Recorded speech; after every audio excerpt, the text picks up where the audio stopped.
Saludo fraterno y cordial a todos los que me ven y siguen esta reflexión en las diferentes plataformas por donde la emito. Siempre hago una mini reflexión antes de empezar con el Evangelio del día. Saludo a los protestantes, muy especialmente a ellos, pero también, muy especialmente también a los católicos, a los buenos católicos y malos católicos. Este mensaje que yo llevo todos los días simplemente lleva una intencionalidad, que es la de evangelizar. Enseñar la doctrina que Cristo nos dejó, el Evangelio que Cristo nos dejó. Y solamente tiene una intencionalidad, que es la de buscar que ustedes, al escuchar la palabra de Dios, conviertan su corazón, se vuelquen sus ojos a Dios y sean salvos. No hay otra intencionalidad. Yo no estoy aquí por criticar. No, Señor, estoy aquí por tratar de salvar almas. Pero si alguna persona al escuchar me dice, ¿qué cuentos? ¿Quién se cree? No pasa nada, siga con su vida, yo sigo con la mía. Pero la idea mía es que ojalá hoy escuchen la palabra de Dios y no endurezcan su corazón. Vea, yo he venido afirmando durante unos días para acá que no hay un solo protestante que se salve. Y ojalá compartan este video entre sus seres queridos, entre sus amigos, si tienen a algún amigo que es protestante, compartan en el video, a lo mejor él escuche la palabra de Dios y sea salvo, porque no hay un solo protestante que se salve, ni uno, y son protestantes. Ellos durante 500 años quisieron hacerse llamar cristianos, pero no son cristianos. Recuerde que cristiano significa el que sigue a Cristo, pero si los protestantes no siguen a Cristo, ¿cómo se van a llamar cristianos? Y algunos dirán, pero venga César, es que ellos predican a Cristo, alaban, aleluyan, glorifican a Cristo. ¿Cómo así que no son cristianos? Por eso es que Jesucristo les dice, ¿por qué me llaman Señor, Señor y no obedecen lo que yo les mando? Por eso no son cristianos, porque no obedecen la palabra de Dios. Y en Mateo 7, 21, 23 dice, no todo el que me diga Señor, Señor, entrará al reino de los cielos, sino el que obedezca la voluntad de mi Padre. Por eso es que ellos no son cristianos. La palabra correcta para ellos es apóstatas o protestantes, porque protestan contra la voz de Dios. Y eso es un problema grave. Hoy el Evangelio que acabo de echarle una ojeadita nos va a hablar de algo terrible, de cómo unas personas que hacen el mal van a terminar arrepintiéndose de haber hecho ese mal. Y es ahí donde yo todos los días lo pienso, tarde y noche lo pienso. Yo digo, ¿cómo puede hacer uno que un protestante se regrese a la iglesia católica? ¿Cómo hace uno? Y las respuestas me saltan a la cara. Es imposible. Es muy difícil que un protestante se salve, es imposible, porque ellos creen estar en la verdad, y entonces cuando ellos creen estar en la verdad, hay dos frases en la Biblia que los somete a ellos porque ellos están y creen que están en la verdad. La primera frase, porque Dios les ha dado un poder engañoso para que crean a la mentira a fin de que no sean salvos. El mismo Dios no quiere que ellos sean salvos, entonces uno dice, imposible luchar contra el mismo Dios. Si Dios no quiere que ellos se salven, entonces ¿qué hago yo tratando de predicarle a ellos para que se salven? Y ese es un problema grave para el protestantismo. Pero sin embargo el mismo Jesús dice, hay algunos que no están dentro de este redil, hay que llamarlos. Y esa es la tarea mía, llamar a esos protestantes para ver si ellos escuchan y se logran salvar. Pero es muy difícil, y la segunda frase es más terrible que la primera, porque el Dios de este mundo, que está con D minúscula, les ha cegado el entendimiento para que no vean el resplandor del Evangelio, a fin de que no se salven. Entonces el mismo Satanás les ha cegado el entendimiento para que no vean el resplandor del Evangelio, y eso es terrible, muchachos, es terrible.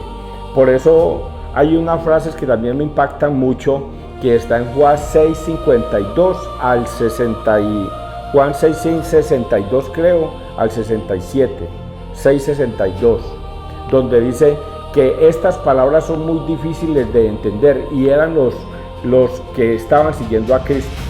Habían miles de discípulos o muchos discípulos que seguían a Cristo, y entre ellos se dijeron: estas palabras son muy duras de entender, mejor no los sigamos más. Y salieron y se fueron. Y luego en Juan 6:66 dicen que todos lo abandonaron. Y volvió a mirar a sus discípulos, Juan 6:67, y les dice: venga, ¿y ustedes qué? ¿Ustedes también se quieren ir? Y ahí es cuando Pedro toma la palabra y dice: ¿a quién iremos, Señor, si tú tienes palabras de vida eterna?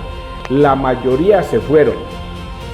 Solamente quedaron los 12 que él había escogido.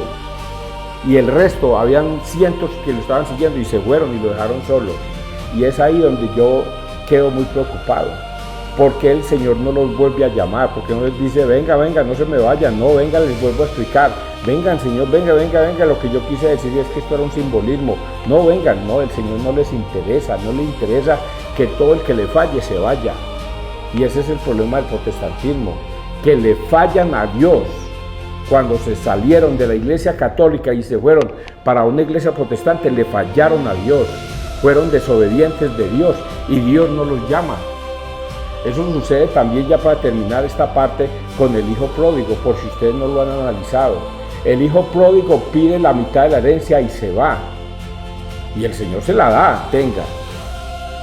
Y él se va y se la gasta en vagabunderías, en todo, en mujeres, en trago, en vicios, en juegos, en todo.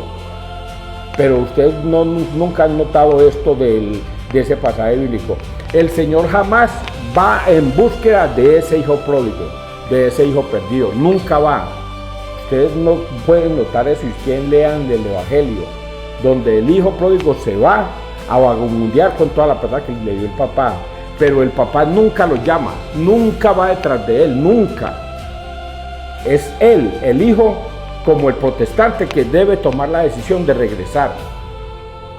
Y solo cuando él toma la decisión de regresar y se viene, el papá sí lo ve a la distancia y sale al encuentro, pero primero tiene que haber un arrepentimiento del hijo, porque el papá jamás lo va a buscar. Eso es lo que pasa hoy día con el protestante. Dios no sale al encuentro de ellos, no va a buscarlos, no los van a buscar, nada. Imagínate, me mandan a mí para que yo los llame. Pero el que toma la decisión de regresar es el hijo pródigo, el protestante, el hijo descarriado. Es el que toma la decisión de regresar. Y cuando toma la decisión de regresar, ahí sí el papá sale al encuentro. Espero que hayan entendido esto, muchachos, porque yo voy a hacer reflexiones de este estilo todos los días. Pero para mí lo más importante es el Evangelio. No son estas cosas que yo digo porque son importantes, porque están en la Biblia, pero la verdadera enseñanza está aquí, en el Evangelio. Ojalá me escuche. Vamos entonces a persignarnos para los que se quedaron. En el nombre del Padre, del Hijo y del Espíritu Santo. Amén. Dice Primera de Reyes 21, 17, 29. Has hecho pecar a Israel. Esta es una historia muy bonita.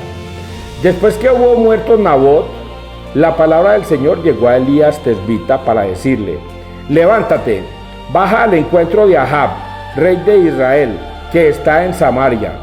Ahora se encuentra en la viña de Nabot, a donde ha bajado para tomar posesión de ella. Le hablarás diciendo: así habla el Señor, has asesinado y pretendes tomar posesión. Por esto así habla el Señor: en el mismo lugar donde los perros han lamido la sangre de Nabot, lamerán los perros también tu propia sangre. Entonces Ahab se dirigió a Elías diciendo: así que has dado conmigo, enemigo mío. Respondió Elías: he dado contigo, así por haberte vendido, haciendo el mal a los ojos del Señor. Yo mismo voy a traer sobre ti el desastre.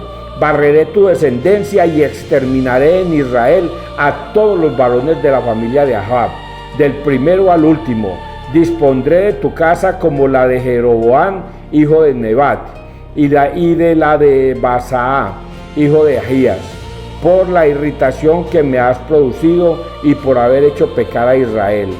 También contra Jezabel ha hablado el Señor diciendo: los perros devorarán a Jezabel en el campo de Israel, y los perros devorarán a los de Ahab, que mueran en la ciudad, y las aves del cielo a los que mueran en el campo. No hubo otro como Ahab, que instigado por su mujer Jezabel se vendiera para hacer el mal a los ojos del Señor. Actuó del modo más abominable, yendo tras los ídolos. procediendo en todo como los amorreos, a quienes el Señor había expulsado frente a los hijos de Israel. Ahab, al oír estas palabras, rasgó sus vestiduras, se echó un sayal sobre el cuerpo y ayunó. Con el sayal puesto se acostaba y andaba pesadamente. Llegó a Elías Tisbita la palabra del Señor: ¿has visto cómo se ha humillado Ahab ante mí? No traeré el mal en los días de su vida por haberse humillado ante mí, sino en vida de su hijo. Palabra de Dios, te alabamos a ti, Señor Jesús. Les quiero contar, muchachos, que yo vi el video, la película de Reyes, de este pedacito. Está en la historia, si ustedes se quieren ver seriesbíblicas.net, eso lo consiguen en Google. Entonces se meten a la historia de Jezabel. En la historia de Jezabel está esta historia. Se presenta el video, la película, tal y como sucede en la Biblia. Estos hechos aparecen allí. Voy a hablarles el contexto por si de pronto no entendieron este texto. Nabot era un dueño de un viñedo y era un viñedo muy próspero. Y entonces ese viñedo, él cultivó ese viñedo porque sus papás se lo dejaron como herencia. Y cultivaba uvas y sacaba vinos. Y los vinos que Nabot sacaba con su familia eran espectaculares. Le vendía ese vino precisamente al rey Ahab, al rey de Israel, y a Jezabel. Pues bien, el rey y Jezabel decidieron construir en Israel un palacio, y daba al lado con la finca o el viñedo de Nabot. Y por eso Ahab, el rey, tomó la decisión de comprarle a Nabote la finca, el viñedo, para quedarse con ellas. Y cuando le hizo la propuesta, Nabote le dijo que no, que esa finca él no la podía vender porque era la herencia de sus papás. Sus papás le habían dejado eso como herencia y entonces él no podía venderlo por respeto a sus papás. Y efectivamente eso muchas personas hacen. No venden su herencia porque son los recuerdos del papá que luchó tanto por sostener o por sacar adelante esa finca y ese viñedo, y era la herencia. Pues bien, Ahab se puso muy triste porque Nabote no le quiso vender esa finca, y entonces se fue para el palacio, y Jezabel, que era una mujer malvada, le preguntó que por qué estaba triste, y le dijo: porque yo quería comprar ese viñedo y Nabote no me lo quiso vender. Y entonces la malvada mujer Jezabel dice: y por eso lloras, no te preocupes, que hoy mismo te entrego ese viñedo, te hago que te lo entreguen. Y ahí mismo levantó a los ancianos del pueblo, hizo que calumniaran al pobre Nabote y lo condenaran a muerte a él y a sus hijos. Y de verdad armaron lo mismo que hicieron con Jesucristo, armaron unos testigos falsos que hablaran en contra de Nabote, diciendo que él era un pecador y que él trabajó el sábado, siendo que el sábado no podía trabajar. Y ahí mismo los ancianos que ya habían sido comprados por Jezabel lo condenaron a muerte, apedreados. Él y los hijos fueron apedreados y muertos. Pues bien, vamos a decir que el rey no sabía esto, porque eso fue toda la intriga que hizo Jezabel para quitarle las tierras a Nabot. Y por eso va y se las entrega a Ahab. Jezabel le dice: ya puedes tomar posesión de esas tierras, llorón, ya son tuyas. Y Ahab ahí mismo se va a tomar posesión de esas tierras, pensando que habían sido conseguidas de buena manera, digámoslo así. Y aquí es donde empieza esta historia, de cómo Dios le habla a Elías: vete para Israel, que la sangre de Nabote clama justicia. Estos sinvergüenzas lo que hicieron contra Nabote y sus hijos, clama justicia. Y dile a este sinvergüenza Ahab: vienes a reclamar esta tierra cuando has deseado el mal y has hecho el mal contra Nabote y su familia. Pues te quiero decir que los perros lamerán la sangre de donde cayó Nabote, tu sangre, y tus hijos la van a pagar también, la descendencia, todos los hijos que usted tenga de aquí para adelante, todos van a ser muertos, todos, porque el castigo de Dios caerá sobre las generaciones futuras también. Esto es sencillamente terrible para los que ustedes no lo lograron entender. Voy a leérselo. Yo mismo voy a traer sobre ti el desastre, barreré tu descendencia y exterminaré en Israel a todos los varones de la familia de Ahab, del primero al último. Dispondré de tu casa como la de Jeroboam, hijo de Nebal, y de la de Baasa, hijo de Ahías, por la irritación que me has producido y por haber hecho pecar a Israel. También contra Jezabel, esa mujer malvada, ha hablado el Señor diciendo: los perros devorarán a Jezabel en el campo de Israel, y los perros devorarán a los de Ahab, que mueran en la ciudad, y las aves del cielo a los que mueran en el campo.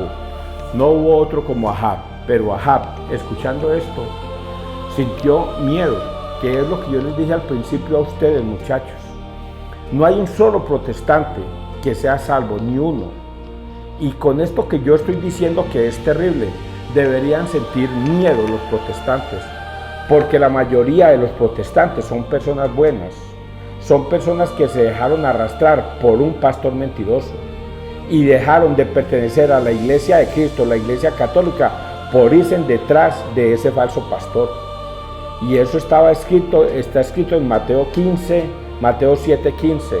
Cuidado con los profetas falsos, porque vendrán vestidos de ovejas, pero por dentro son lobos rapaces que se los llevarán.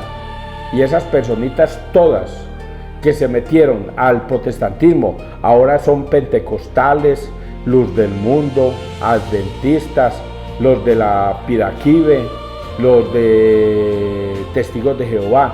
Todos ellos creen que están salvos, cuando el Señor les manda a decir a través mío que no son salvos, que se van a condenar por desobedientes.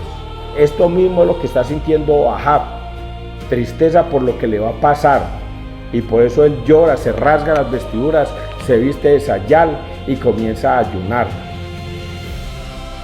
y a lamentar todo el mal que ha hecho, y por eso pide perdón. Y ese es el final de este pedacito. Este es el final de esto, la misericordia de Dios. Llegó a Elías Tesbita la palabra del Señor: has visto cómo se ha humillado Ahab ante mí. No traeré el mal en los días de su vida por haberse humillado ante mí, sino en vida de su hijo.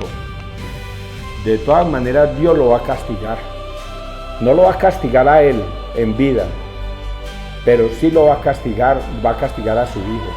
Y si seguimos viendo la película, que yo me la sé, vamos a descubrir cómo este hombre sí muere y los perros le lamen la sangre a Ahab. Y justo en el sitio donde Dios había predestinado la muerte de Ahab. Y muere Ahab, y los perros lamen la sangre de Ahab. Y muere Jezabel de una manera tal y como está escrita aquí. Los perros la van a devorar. Eso es una cosa que sucede en la película, impresionante. Y luego bien sigue la descendencia de Ahab y la misma situación. Una situación terrible. ¿Y todo por qué? Porque se apartaron de Dios. Se apartaron del Dios y de la iglesia de Dios. Eso le va a pasar también a los protestantes y a todo el que se aparta de Dios. No es solamente para los protestantes, a todo el que se aparta de Dios. Habiendo estado en la iglesia que Cristo había fundado, se salieron por seguir a un pastor mentiroso. Y no voy a decir nada de los pastores mentirosos, porque les quiero contar, a los pastores mentirosos les va a ir el doble de mal, el doble de peor. Y los pastores mentirosos creen que están haciendo una cosa buena al predicar, alabar y glorificar a Dios y engañar al pueblo de Dios, porque ellos son los principales responsables.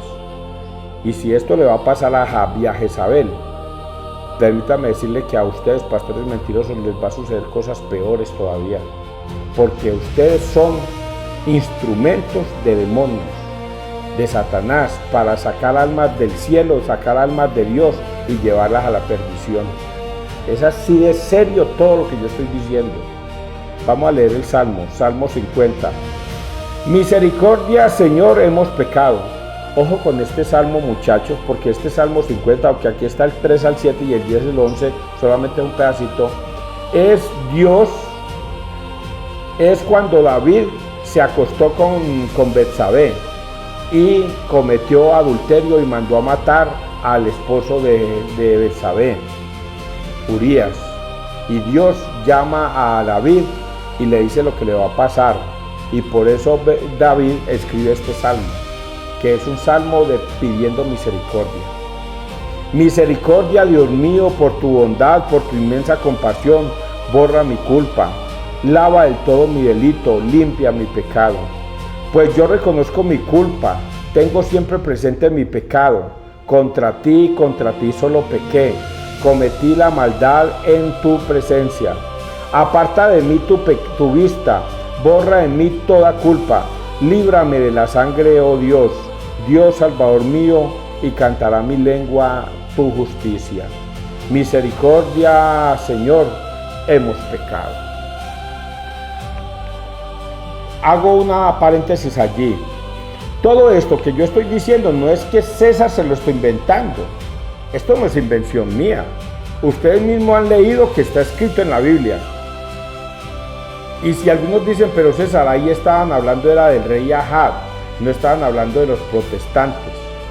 Resulta de que Pablo le tiene a los protestantes su tajada igual y parecida a esta.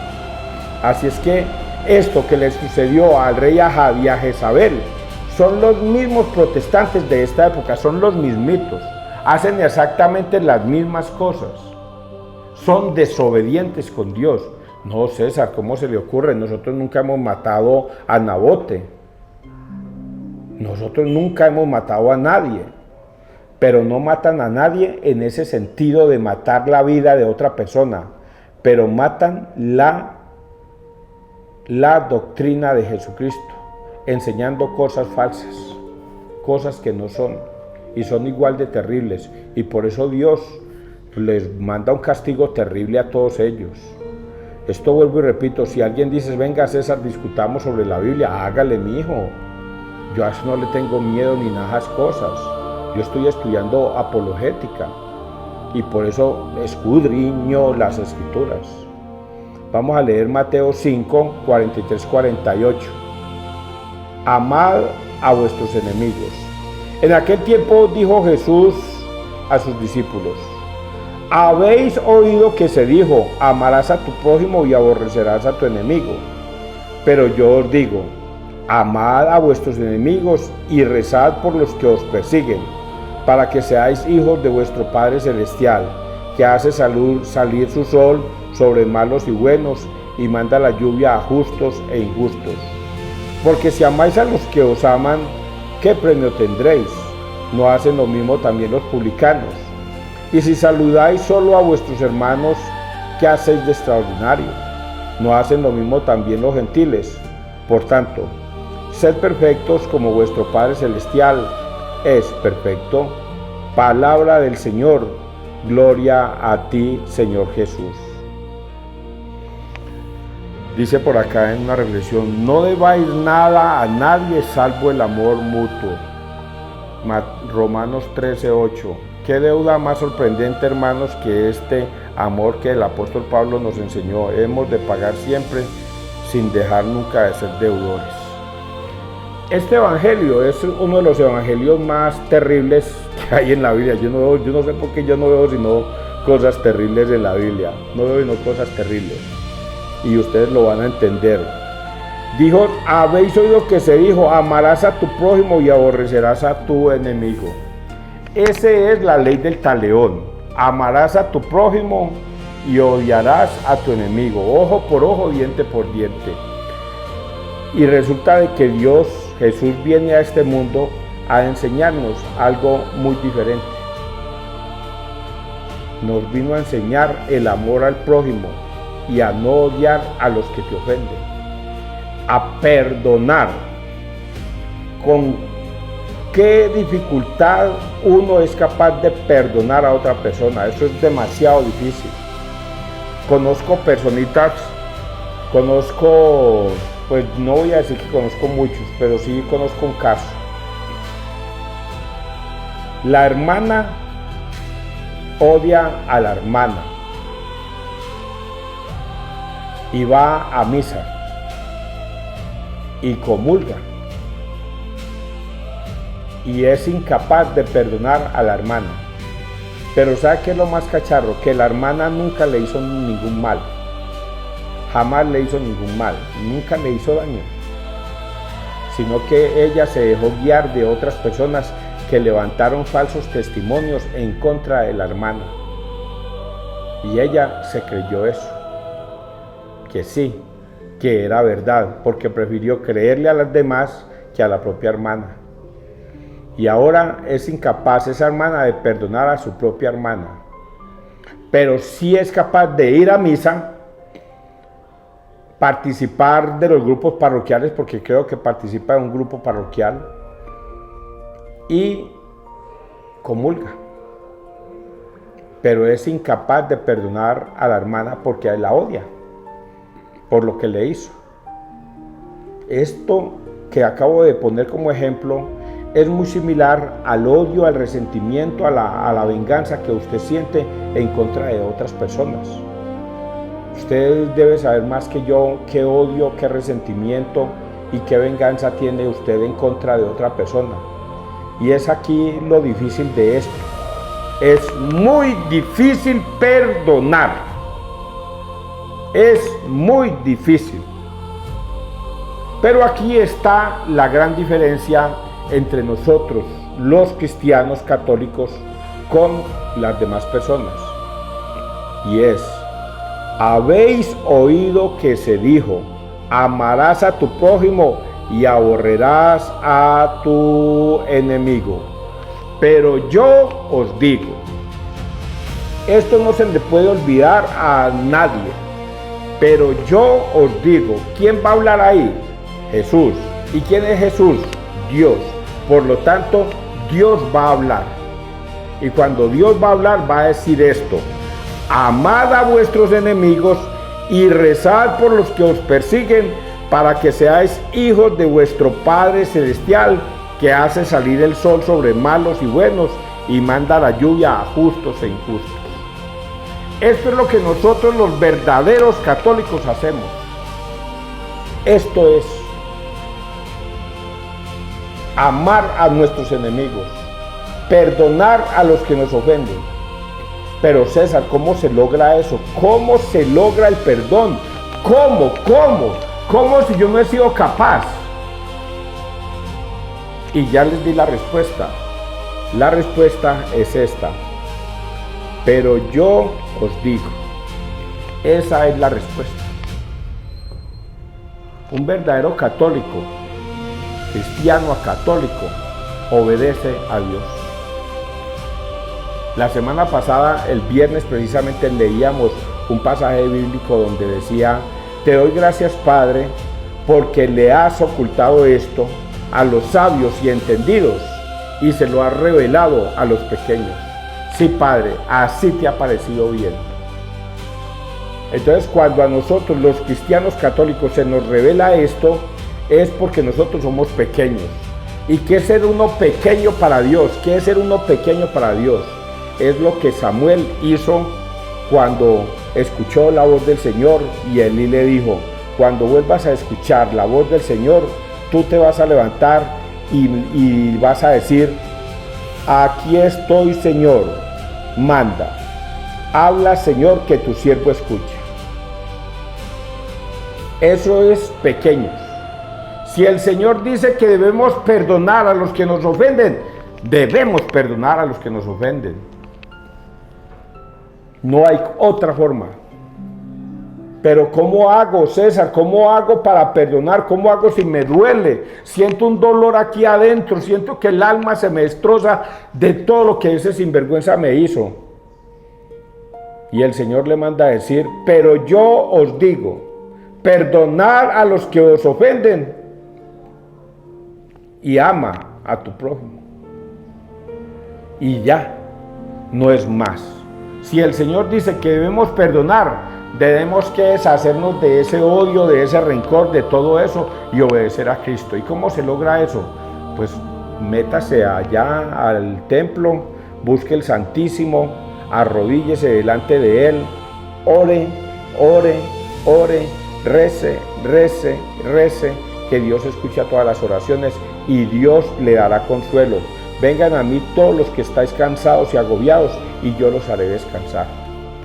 ¿Ustedes entendieron esto, muchachos? Yo lo entendí perfectamente. Sí, les pareció bacano el evangelio que les dije. Por tanto, sed perfectos como vuestro Padre Celestial es perfecto. Aquí no hay otro. Recuerden, amigos católicos, cristianos y protestantes, la obediencia es el truco para estar cerca de Dios. ¿Por qué me llaman Señor, Señor y no obedecen lo que yo les mando? La obediencia es el truco para ganarnos el reino de los cielos. Que Dios los bendiga, que Dios nos bendiga donde quiera que todos estemos.